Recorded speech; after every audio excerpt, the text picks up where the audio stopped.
Hello, Hayobami here. Come with me to travel back home after a long semester. So the semester finally came to an end, and we could finally go home after years, series of exams.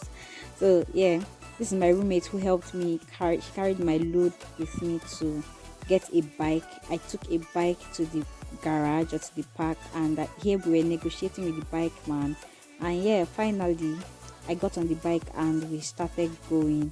One, I discovered that when I searched on YouTube, I discovered that I didn't see a lot of travel vlog, interstate travel vlog within Nigeria. That is, you're traveling from a state to another state and then you're videoing it. I didn't see that. I didn't see such content. So I decided to give it a try to actually figure out why people don't do that. And I discovered that traveling in Nigeria, interstate traveling in Nigeria by road can be very stressful, can be longer than it should be because the roads are not good, the roads are very bad, and it can be very, very stressful, especially if you are someone that gets motion sickness like me.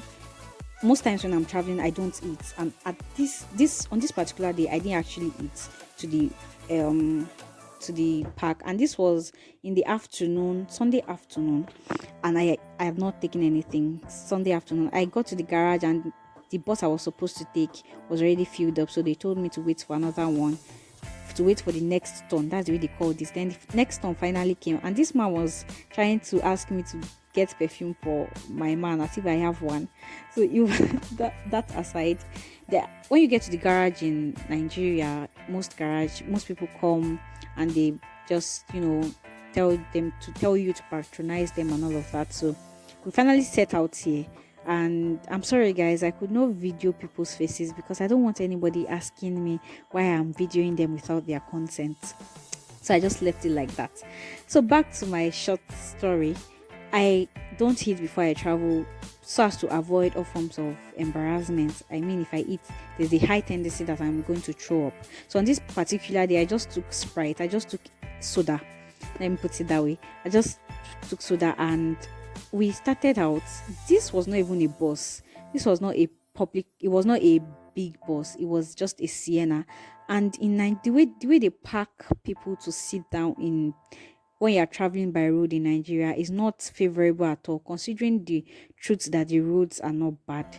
Yeah, we were two sitting in front. I don't know if you can see the other person's bag.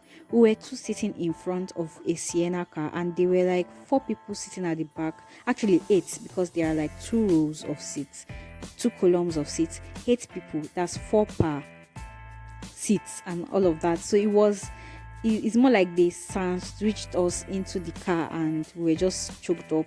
And don't be deceived by this road. I could only video this smooth part because it was not stressful. Nigerian roads are actually bad. This was just when the journey was starting. We had not even gotten to half of the journey at this point. I could not video the bad roads because it was that bad.